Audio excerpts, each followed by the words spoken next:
Hey yo yo yo! Salut les turfeuses, salut les turfeurs, bienvenue pour un nouveau pronostic de Benoît Requin. Ok, place au pronostic du quintet du jeudi 29 février, direction Cagnes-sur-Mer pour le prix Roger Ledoyen.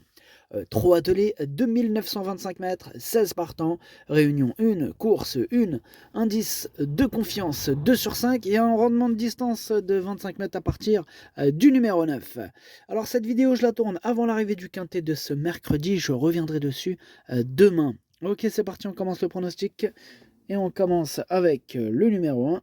Et c'est Ingrid Turgot. Bon, on n'aura pas les commentaires de l'entraîneur. En fait, le commentaire n'a pas été retranscrit.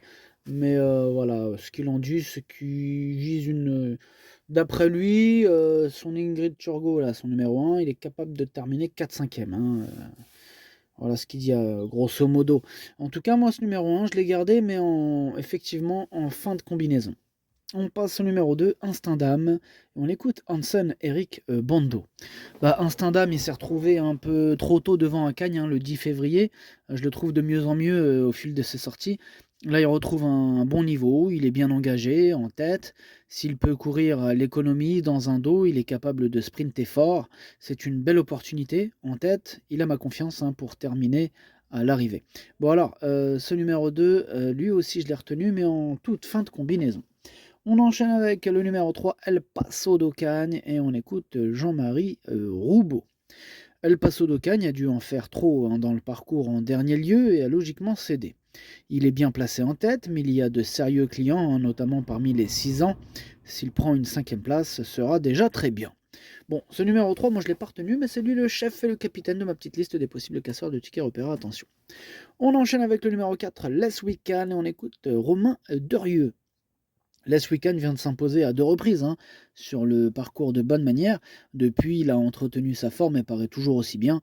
L'engagement est très intéressant, en tête. Bon, il n'est pas à l'abri d'une faute, mais s'il se montre appliqué, il est à même de confirmer et de disputer l'une des 3 premières places. Je le présente avec des ambitions. Il le voit sur le podium, c'est ce que je lui ai donné en tout cas dans mon prono. Moi je l'ai mis 3e, ce numéro 4. Je l'ai mis, il me plaît bien, je l'ai mis 3e. Maintenant, effectivement, il faut qu'il reste au trot. On passe au numéro 5, c'est Ave Pont-Vautier. Ave Pont-Vautier, on n'aura pas les commentaires de l'entraîneur. C'est, comment on appelle ça? C'est Fabrice Soulois, pardon, qui est parti pêcher avec Mathieu Daougabel. Et voilà, juste tous les deux parce que le 4e, c'est Junior Guelpa. Et lui, c'est pour d'autres raisons qu'il n'est pas là.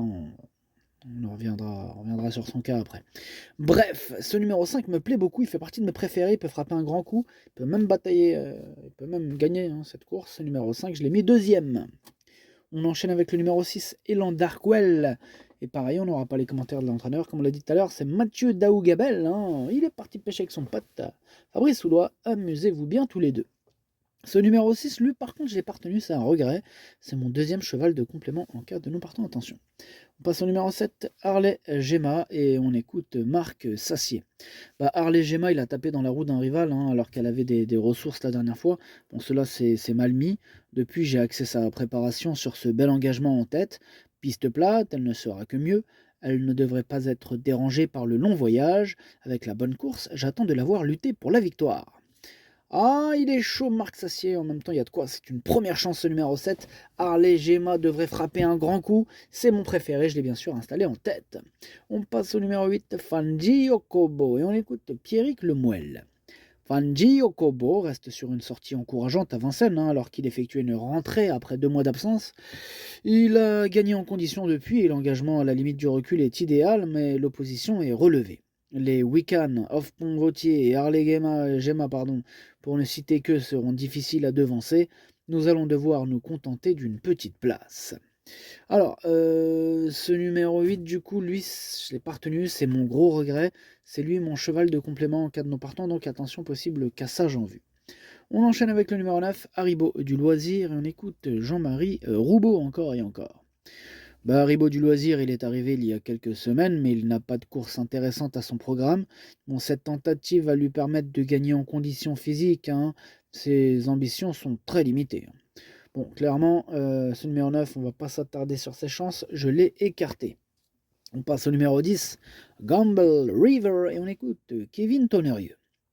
Gamble River, il a désormais 2 courses dans les jambes depuis son arrivée à l'écurie. Bon, il a malheureusement été éliminé dans le quintet du 15 février. Il n'a donc pas couru depuis plus d'un mois et peut manquer de rythme.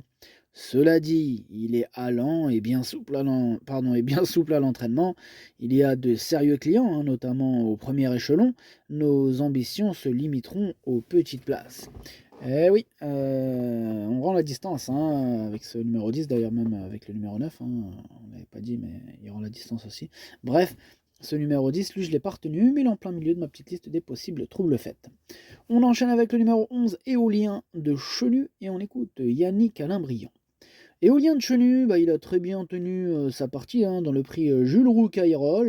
Bon, il a fallu le reprendre à l'entrée de la ligne droite à la suite d'un incident, sans quoi il aurait terminé un peu plus près. Eh bien, sa performance était très bonne. Les données changent, on rend la distance cette fois. En tête, il y a quelques clients. Avec une course très rythmée, il peut se glisser en fin de combinaison, mais guère mieux. Ouais, guère mieux, nous dit Yannick Alain-Briand. Il nous le dit lui-même. Bref, ce numéro 11, je ne l'ai pas retenu non plus, mais il est à l'arrière de ma petite liste des possibles troubles faits. D'ailleurs, on clôture cette liste avec ce 11. On passe au numéro 12, Epson Darian, et on écoute David Alexandre. Epson Darian était un peu moins bien lors de sa dernière course et je lui avais retiré le bonnet fermé. Bon, il a manqué de tranchant. Cette fois, il doit rendre 25 mètres à de sérieux clients. Sa tâche semble compliquée. Oh là là, c'est compliqué. Bon, cette sortie, elle va quand même lui permettre aussi de se maintenir en forme en attendant un engagement favorable à Lyon le mois prochain. Jeudi, il va faire de son mieux. Bon, il va faire de son mieux, Epson Darian. En tout cas, moi, ce numéro 12, je ne l'ai pas retenu. On passe au numéro 13, Félix Dubourg. Et on écoute Bruno Marie. Félix Dubourg a bénéficié d'un déroulement de course favorable dans le quintet du 15 février et en a profité pour jouer les premiers rôles. Il effectuait une rentrée et a juste coincé à la fin. Cette fois, il devrait pouvoir prolonger son effort. À jeudi, il doit rendre 25 mètres à des chevaux aussi rapides que lui. Je pense qu'il ne peut accrocher que la 5e ou la 4e place au mieux. Ouais, Bruno nous a bien expliqué la situation. En tout cas, ce numéro 13, moi, il me plaît bien, malgré ses 25 mètres. Je pense qu'il peut faire un truc, ce numéro 13. Je l'ai mis 4e, donc j'y crois. On passe au numéro 14, El Presidente, et on écoute Jean-Marie Roubaud encore et toujours. El Presidente courait très bien en dernier lieu alors qu'il rendait la distance. Bon, il était alors présenté pieds nus. Bon, ici, il gardera ses fers. Ses chances sont très limitées. Il lui restera un engagement le 10 mars dans le Prix de Rome. Bon, ce sera davantage dans ses cordes. Ici, sa présence à l'arrivée face aux jeunes constituerait une réelle surprise. C'est clair, on serait très surpris qu'il termine à l'arrivée ce numéro 14. Je ne l'ai d'ailleurs pas retenu. On passe au numéro 15, Éclat des Noix, et on écoute Loïc Le Renard. Le Renard. Éclat des Noix apprécie un temps mort dans le parcours, mais le 23 février, il a démarré et la course elle a été régulière. Aussi, il n'a pas eu trop le temps de respirer, il n'a pas fini comme il sait le faire. Bon, là, il rend la distance, il évoluera pieds nus, mais la partie n'est pas forcément évidente. Il sera mieux placé le 10 mars, sans rendement de distance. Là, il va faire son possible pour une petite place. Il va faire son possible pour une petite place. Il n'a pas l'air super emballé, mais attention, sur sa classe, il peut terminer à l'arrivée. Moi, je l'ai retenu, je l'ai mis 6e. Et on termine avec le numéro 16, Eberton. Et on n'aura pas évidemment les commentaires de l'entraîneur. L'entraîneur, c'est Junior Guelpa. Il n'est pas parti pêcher, il est parti jouer aux cartes comme d'hab. Bon, toujours, il s'amuse avec ses émoticônes. Quand il faut mettre du vert, il met du rouge. Quand il faut mettre du rouge, il met du vert. Quand il faut rien mettre, il met de l'orange. Voilà. Sa stratégie, nous embrouiller. Et ça marche, il arrive à nous embrouiller. Je pense qu'il fait ça pour augmenter la cote. Comme ça, lui, quand il joue derrière, il a une grosse cote. C'est un truc... c'est de l'égoïsme pur et dur, là. C'est chaud. La stratégie, voilà, ça vole pas très haut. C'est vraiment une stratégie de base du pur égoïsme. Mais bon, c'est la vie. Voilà. Il y a des gens, ils vont tout faire pour t'aider. D'autres, ils vont tout faire pour te la mettre. Enfin bref, ce numéro 16 du coup je l'ai retenu évidemment, je l'ai mis 5e, attention à lui. Le pronostic ça donne 7, 5, 4, 13, 16, 15, As, 2. Merci d'avoir suivi cette vidéo. N'hésitez pas à mettre un pouce bleu si la vidéo vous a plu. Pour accéder à tous mes tickets pour la course du Quintet, rendez-vous directement en description de la vidéo. À jouer avec modération. Bonne chance. Chopez-le moi.